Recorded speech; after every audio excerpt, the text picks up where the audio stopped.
The bet was $40, and the man who proposed it was worth $4.1 billion.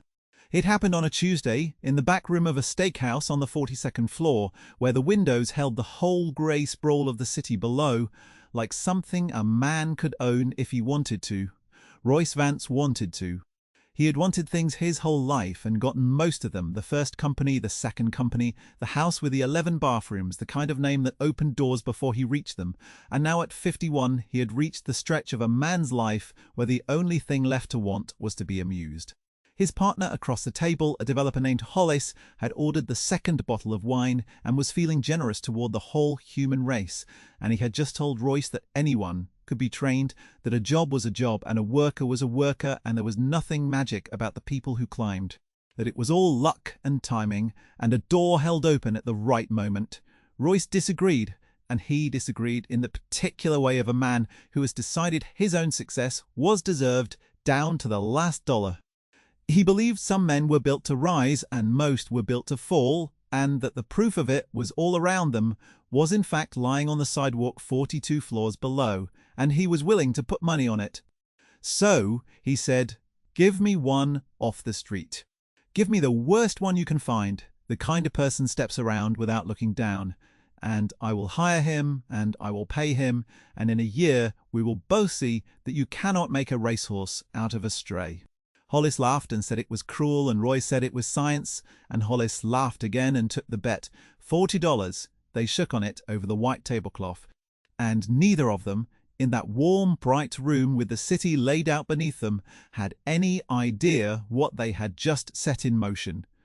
They thought they were playing with a man's life. They did not yet understand that the man would end up teaching them something. Neither one had paid to learn. If you have ever been looked at like you were furniture, like you were a thing in the way of someone's view, then you already know the kind of man this story is about. Stay with me. You will want to be here when the note is read. The man they found was named Eli Booker. He was 44 years old, though the weather and the years had made him look closer to 60, and he had been sleeping under the overpass on Crandall Street for the better part of 2 winters. He had not always been there. There had been a wife once, a woman named Carol, who laughed with her whole body and kept a row of basil on the kitchen sill, and a small house with a green door that he had painted himself one Saturday because she liked the colour, and a job laying tile that he was good at. The kind of good where the lines came out so straight that the foreman stopped checking his work and started sending the hard jobs his way. They were not rich. They were the other thing, the thing most people are, which is one bad season away from the edge and not knowing it. Then the wife got sick, the slow, expensive kind of sick that eats a family from the inside. And the bills came in faster than the work could cover them, and Eli did what a man does, which is everything. He took the extra jobs. He sold the truck. He sold the tools that had made him good, one box at a time, until the man who had laid tiles so straight the foreman stopped checking had nothing left to lay it with. And one thing fell and knocked over the next thing, the way it does for people who have no cushion under them, and by the time the dust settled, she was gone and the house was gone and the green door belonged to strangers, and Eli was a man with a duffel bag standing at the edge of a city that had decided it did not need him. He did not drink. People assumed he did, because it was easier to assume that than to believe a sober and decent man could simply run out of road, and the assuming let them walk past him faster. He kept his shoes tied. He kept his one good shirt folded in a plastic bag inside the duffel so the rain would not get it, and on the mornings he had a job interview that went nowhere, he put it on and tucked it in and stood up straight, because a man's circumstances and a man's posture do not have to match. And every morning, no matter how cold the night had been, he walked to the gas station on the corner and washed his face and his hands at the sink in the back, and he looked at himself in the scratched metal mirror bolted over it, and he said the same 3 words his mother had taught him when he was a boy, and the lights had gone off in their own small house more than once. Still here, still mine, still standing. It was not much. It was, though, the thing that got him up. The car that pulled to the curb on Crandall Street was longer than some of the rooms Eli had slept in. A man in a charcoal suit got out, did not crouch, did not soften, and asked Eli if he wanted a job. Eli had been asked many things on that corner. He had been asked to move along, asked if he was looking for trouble, asked once by a child why he lived outside, which was the only one of the questions that had ever made him want to cry. He had not been asked if he wanted a job in 3 years. He looked at the man in the suit for a long moment, looking for the trick in it, because there is always a trick, and when he could not find the shape of it, he said yes. Anyway, a man with nothing learns to say yes to the door that opens and figure out the cost on the other side of it. That was the first thing the rich men got wrong about Eli. They thought he did not know it was a joke. He knew. He had known from the second the car door opened. He simply decided that a joke that came with a paycheck and a roof was a joke he could afford to be the butt of, and he climbed in. They put him in the mailroom of Vance Holdings' 60 floors of glass downtown, and they did it loudly. Royce made sure of that. He brought Eli up to the executive floor on the first day and walked him past the glass offices like a prize he had bought, and he said to anyone who would listen, "This is our new hire. Isn't it something? Give him a chance." And the people in the suits smiled the way you smile at a boss's cruelty when your own paycheck depends on the smile. They gave Eli a cart and a vest and a list of floors. They expected him to last a week. They expected him to steal something, or to come in smelling of the night, or to simply not come in at all, because that was the story they had already written in their heads, the one where the stray proves he is a stray, and the $40 changes hands and everyone has a laugh at the company holiday party. What none of them expected was the thing that actually happened, which was that Eli showed up. He showed up the next day, and the day after that, and the day after that, 15 minutes early, every single time, in his one good shirt washed in a sink, and he did the work. Here is the thing about a mailroom that the men on the 60th floor had never once considered, because they had never carried anything heavier than a phone in their lives. A mailroom is the bloodstream of a building. Everything moves through it. The contracts, the checks, the birthday cards, the medical records, the letters. A person waits 3 weeks to be afraid of. Eli learned the building the way he had once learned a floor of tile, square by square, until he knew it better than the men who ran it. He learned that the woman in Accounting on 12 took her lunch at 11:30 so she could call her son in the army before his base went dark for the day. He learned that the security guard named Ray had a daughter starting kindergarten and no car to get her there. He learned which executives never said thank you and which assistant on 41 cried in the stairwell on Thursdays, and he learned all of it, the way you learn things when the world has trained you to be invisible, which is to say completely, because invisible men see everything. And he was kind. That was the part that confused them most of all when they finally noticed it, which took the better part of a year. He was kind in the small, unglamorous, costless ways that do not show up on any review. When the copier on 9 jammed and the whole floor stood around it helpless, Eli fixed it, because a jammed copier is just a thing with a stuck part, and he had spent his life fixing things with stuck parts. When the new girl in HR locked her keys in her car in the parking garage in February, Eli was the one who knelt on the cold concrete with a coat hanger and worked it down inside the rubber seal for 10 patient minutes while she shivered and apologized and told him he did not have to do this, and he said only, "Almost there, hold still," the way a person talks to a spooked animal, and the lock popped, and he stood and brushed the grit off his knees and would not take the 20 she tried to press into his hand. He told her to put it toward gas. He told her February was long and a person should keep their gas tank full in February. When old Mr. Sick Fam, who emptied the bins, clutched his chest on the loading dock one grey morning and went down against a stack of pallets, it was Eli who got to him first, who eased him to the floor so he would not hit his head, who took the old man's cold hand in both of his and talked to him low and steady. "You are all right. I have got you. The truck is coming. Just keep looking at me," until the paramedics came up the ramp. And it was Eli who came to the hospital that evening, on his own time, on 2 buses in the dark, and sat by the bed of a man he barely knew because Mr. Spreng Fam had no children in this country and could not pronounce the names of the doctors, and was frightened in the particular way that old men are frightened when they are alone in a bright, cold room and no one there will hold their hand. Eli held his hand. He came back 3 more nights until the old man was sent home, and he never once mentioned it to anyone at the company. None of this was in his job. None of this earned him $1. He did it because that was simply who he was. The same man who had laid tile straight when no one was checking.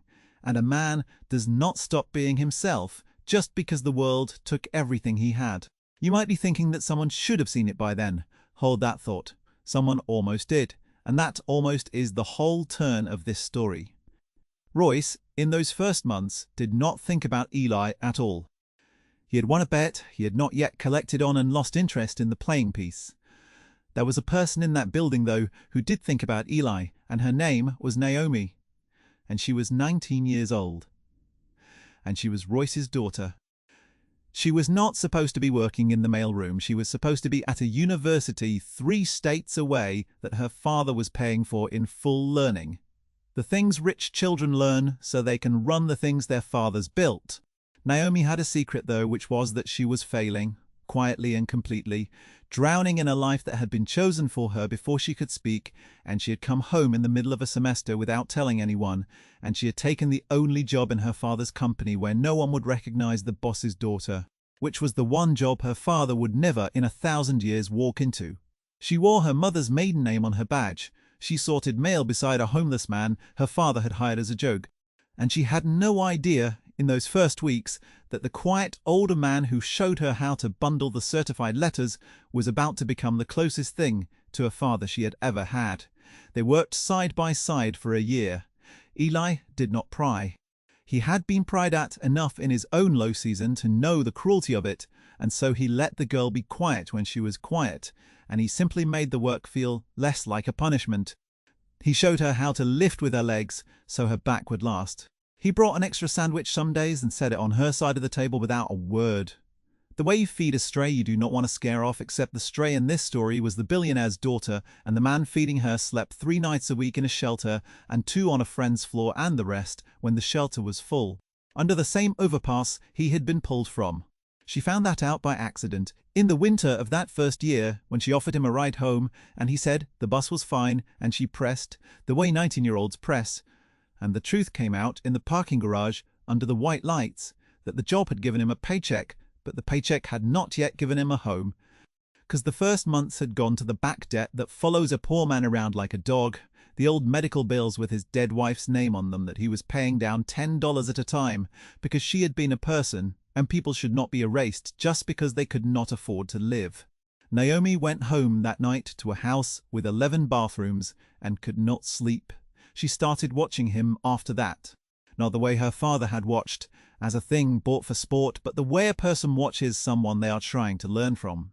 She saw that Eli treated the CEO and the man who emptied the bins with exactly the same evenness, that he had no top voice and no bottom voice, only the one steady voice he used for everyone, and she understood slowly that this was not weakness or simplicity, but a kind of strength she had never been taught existed. The strength of a man who had lost everything the world said made a man worth something, and had discovered he was still worth something anyway. She started bringing 2 sandwiches and setting one on his side of the table. She started asking him things, and one grey afternoon in the loading dock, sitting on overturned crates while the rain came down outside and drummed on the metal awning over the ramp, she told him the truth she had not told the living soul. She told it in pieces, the way a person tells a thing they have been holding underwater, surfacing for breath between each part, that she was failing, that the numbers had come back, and there was no version of the math where she passed, that she had packed a bag at 2 in the morning and driven 9 hours home, and never told her father she had left, and that she had been living in his house for 2 months and seeing him at breakfast and lying to his face every single day, that she was terrified of him and more terrified of disappointing him, and that underneath both of those was a third fear she had never said out loud, which was that she did not know who she was supposed to be if she was not the thing he had built her to be. She said it, and then she put her face in her hands and waited for Eli to tell her what everyone always told her, that it would be fine, that she was being dramatic, that a girl with her advantages had no right to fall apart. Eli was quiet for a while. The rain kept coming. Then he told her about the tile. He told her how he used to lay it, how the trick was not strength or speed, but patience, how you set one piece true and let it cure before you trusted your weight to it, and how a floor that was rushed would crack within the year no matter how good it looked the day it was laid. He told her she was a rushed floor. He told her gently that nobody had let her cure. And then he told her the 3 words his mother had given him, the ones he said into a gas station mirror every morning of his life. Still here, still mine, still standing. He told her that on the mornings she could not believe anything else. She could believe those because they were not a wish, they were just a fact, and a fact would hold a person's weight when a wish would not. She wrote them on the inside of her wrist in pen and looked at them for a week before she had the courage to do the hardest thing she had ever done, which was to go to her father and tell him the truth. It is worth being honest about that because this is not a story where the hard things are easy. Royce heard that his daughter had failed and run and hidden, and he did what frightened, proud men do when they cannot bear their own failure as parents, which is to find someone else to blame. He did not yet know about Eli. He thought some teacher had failed her, some friend had ruined her, some softness in the world had let her down. He raged. He spent money on solutions that were not solutions. And Naomi, who had finally told one true thing, watched her father turn it into everyone's fault but the one that mattered, and went back to the mailroom and sat down across from Eli and cried in a way she had not cried since she was small. Eli did not tell her it would be fine. He never lied to her. Not once. That was part of why she trusted him. Pa! He just slid the second sandwich across the table and said, "Eat something. You can fall apart on a full stomach better than an empty one." And somehow that was the kindest thing anyone had said to her in 19 years. The second year was quieter, and in the quiet, something grew. Naomi went back to school, but a different one, closer to home, smaller, a community college with cinder block halls and a parking lot full of older cars, the kind of place that let a person cure. The first week she sat in the back of a morning class and waited for the old panic, the certainty that she was about to fail and be found out, and it did not come, because no one in that room had been told who she was supposed to be, and so for the first time in her life she got to find out on her own. She paid for it herself, with the mailroom money and a loan she signed her own name to, against her father's furious objection, because she had learned from a man who paid $10 a month on a dead woman's bills that there was a dignity in carrying your own weight that no amount of someone else's money could buy you. She kept working weekends and breaks, sorting the certified letters the way Eli had shown her, lifting with her legs, and on the slow afternoons they talked, and she watched him be the same steady man to the new junior vice president as he was to the man who emptied the bins. And she understood that she was being taught something no professor had ever offered her, which was how to be a person. The floor under your feet could not change. And Eli, slowly, with the second year of steady pay, finally got himself a room. It was not much, one room over a laundromat with a window that looked at a brick wall, but it was a door that locked and a bed that was his, and the day he got the keys, he sat on the bare mattress and cried for the first time since the funeral, not from sadness, but because a man can carry being homeless, and carry it, and carry it. And then a door locks behind him, and all the weight he has been holding up for 2 years comes down at once. He never told anyone at the company about the room. He never told them about the funeral, or the bills, or the 3 words, or the daughter he did not know was a daughter who had become like his own. Just came in 15 minutes early in his one good shirt, now joined by a second shirt, and did the work, and was kind and let the building run a little better because he was in it. And the men on the 60th floor still thought they'd won a bet. Here is where the story turns, and it turns on a small thing the way the largest things in a life always do. It was a Thursday in the autumn of the second year. There was a deal, an enormous one, the kind that decides whether a company like Vance Holdings doubles or dies, and it came down to a single signed contract that had to be in the hands of a firm across town by 5 o'clock, or the whole thing collapsed. And through a failure that had nothing to do with Eli, a courier who never showed. A storm that shut down half the roads, a junior associate who panicked and called the wrong dispatch and then froze. The contract was sitting in the mailroom at 4:15 with no way across the city. The executives were losing their minds on the 60th floor. Someone said it could not be done. Someone said the roads were closed. Dre, the security guard who had heard the whole thing crackling over the radios, came down to the mailroom and told Eli what was happening, more to share the disaster than to ask for anything, and Eli looked up from his cart and asked one question. He asked what time it had to be there. Dre told him. Eli looked at the clock and then at the address on the envelope and a map he had built over 2 years of learning every artery of that building and the city around it unrolled in his head. The bus lines and the back streets and the freight elevator that let out by the loading dock and the alley behind the parking structure that cut 3 blocks off the run. He picked up the envelope, he looked at the address one more time, and he ran. He did not have to. It was not his job. His job ended at the mailroom door. He had sat there with old Mr. Den, fam on a loading dock, and he had fed a frightened girl, and he had spent his whole life doing the thing that needed doing whether or not it was assigned to him. And so he took the envelope and he ran, 11 blocks in the rain, his bad knee screaming on every curb, his one good shirt soaked through and clinging cold against his back, dodging the standing water at the corners and cutting the alley behind the parking structure and coming out onto the avenue with his lungs on fire. And he made it to the firm at 4:58 with 2 minutes to spare and handed the envelope to a stunned receptionist who had been told to watch the door. And he caught his breath against the marble wall of a lobby grander than any room he had ever slept in, and then he walked back out into the rain. He did not tell anyone he had done it.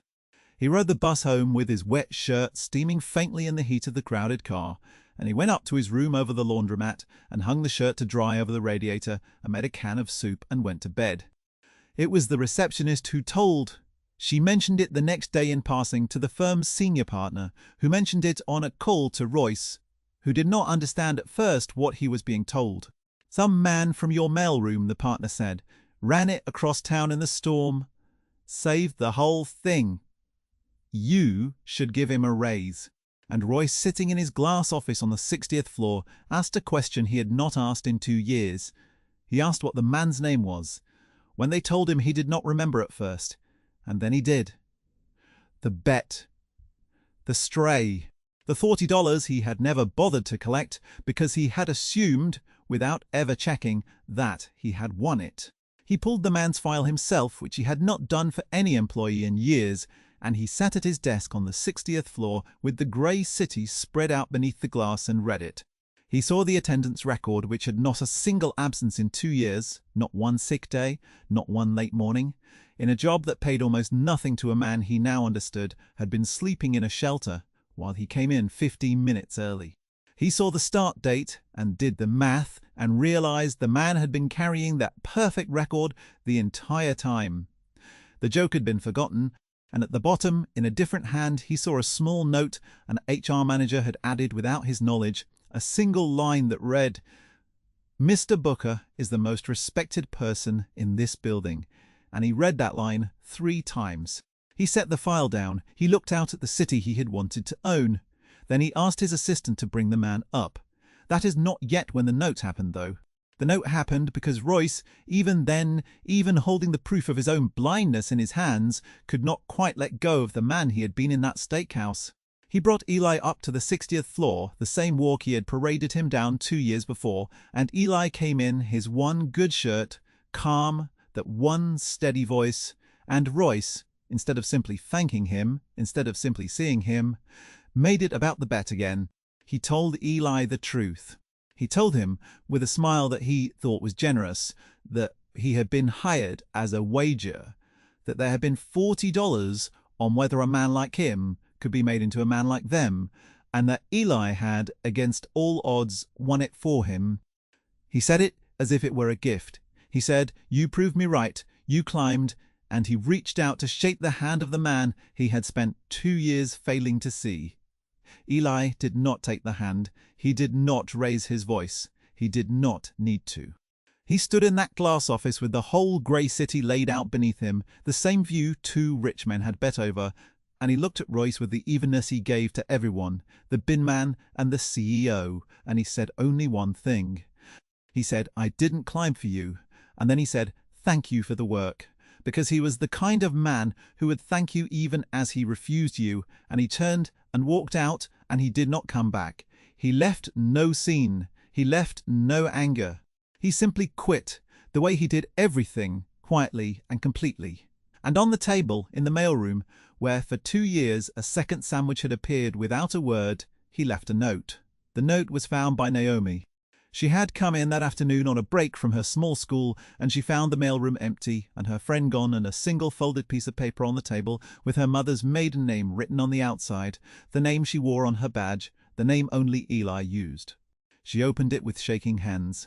And what was written there was not for Royce, though Royce would read it within the hour, because Naomi would carry it up to the 60th floor herself and lay it on her father's desk without a word and watch him read it, and it would do to him what no business loss and no insult ever had. The note did not mention the bet. Eli had known about the bet for 2 years, and it had never once been the point. The note said this. It said, "Naomi, I want you to know that you were not a rushed floor. I was wrong about that. You were a good floor that someone laid in a hurry, and that is a different thing. Because a good floor can be lifted up gently and set down right, and that is what you did. You lifted yourself up and set yourself down right. And I got to watch it, and it was the best thing I saw in 2 years in that building." It said, "You do not owe your father your whole life to make up for 1 semester. Nobody owes anybody their whole life." It said, "I am leaving because a man stayed too long in a place once and let it tell him what he was worth. And I promised myself I would never do that again. And the day they told me to my face that I was a bet, I knew it was time to go, not because it hurt. It did not hurt. I had known for 2 years. But because you are strong enough now that I do not need to be here to feed you anymore." And it said, at the bottom, in the careful hand of a man who had once laid tiles so straight the foreman stopped checking, 3 words she already knew. "Still here, still mine, still standing." Naomi read it twice. Then she did the thing I told you she would do. She walked it up 60 floors and laid it on her father's desk and said nothing, and Royce Vance read the note his daughter handed him and learned in the space of 1 page that the man he had bought for a joke had spent 2 years being the parent he had failed to be. He learned that the stray he had bet against had fed his child. He learned that the $40 he thought he had won had bought him the most expensive lesson of his life, which was that he had been wrong about everything, about who rises and who falls, about what a man is worth, about the difference between a person and a thing in your way. He did not say anything for a long time. And then this 51-year-old man who had wanted things his whole life and gotten most of them put his head down on his desk on top of the note and wept like he had not wept since he was a boy, because he finally understood that the one thing he had wanted most, without ever knowing it, had been sitting in his own mailroom in a shirt washed in a sink, and he had bet against it. He tried to find Eli. Of course he did. He sent people. He offered money. He had the kind of resources that can find almost anyone. A man who has learned to be invisible, though, can disappear when he chooses to, and Eli had chosen. The room over the laundromat was empty, the rent paid through the month, the key left with the landlord, and a $10 bill folded inside an envelope marked, "For Mr. Pham, get him flowers." He was gone, and for a while it seemed like that was the end of it. The lesson learned too late, the man vanished into the same city that had once decided it did not need him. And if this were a different kind of story, that is where it would end, in the just ache of it. The universe this story lives in keeps a longer memory than that, though, and it does not let a kindness like Eli's fall into the dark unanswered. 2 years later, Naomi finished her small school, the one she had paid for herself, and she did not go to work for her father. She used what she had and what she borrowed, and what her father, humbled now and quiet, finally gave her, not as a leash, but as a gift, and she opened something. It was not a company in a glass tower. It was a place down on the south side, a low brick building with a green door, because she had heard once about a house with a green door. And inside it, she did a simple thing. She found people the city had decided it did not need, and she gave them work, real work, with real pay, and a door that locked the way, One man had once been given work as a joke and turned it into a life. She called it the Booker Trade Program, and she did not explain the name to the reporters, and on the wall by the front door, in careful letters, she painted 3 words. Still here. Still mine. Still standing. She found him on a Tuesday 18 months after she opened the doors.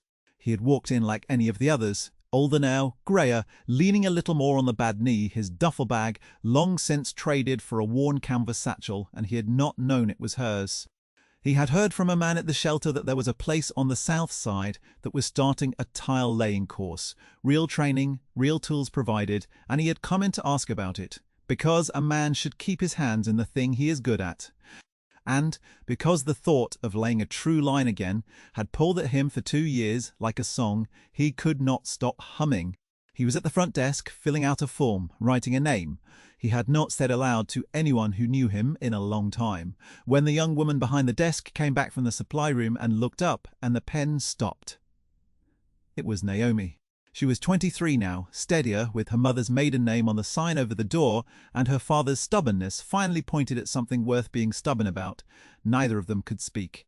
He half rose, uncertain, the way a man rises when he is not sure he is allowed to. She came around the desk before he was all the way up. She did not shake his hand. She put her arms around the man who had fed her, who had told her she was not a rushed floor, who had given her 3 words to hold on the mornings she could not believe anything else, and she held on, and her shoulders shook, and Eli stood in the doorway of a place named after him that he had not known existed. Under 3 words painted on the wall in his daughter's careful hand, the same careful hand he had taught her to slow down, and he closed his eyes, and after 2 years and a green door and 100 buses in the dark, he finally set the weight down. He taught the tile course. He was good at it. The way the lines came out so straight, the new students stopped doubting themselves. He had a room, a real one, with a window that looked at something other than a brick wall. And on the first morning of the first class, Royce came, an old man now, smaller than he used to be, and he stood at the back and watched the man he had bet against teach a roomful of people the city had thrown away how to make something straight and true and lasting. And when the class was over, he walked up, and this time he did not talk about a bet. And this time, when he put out his hand, Eli took it. If you have ever been treated like a thing in someone's way, I hope you stayed for the end of this one. And if you believe that the quiet kindness a person does when no one is watching is exactly the thing that comes back for them, I have another story you should hear next.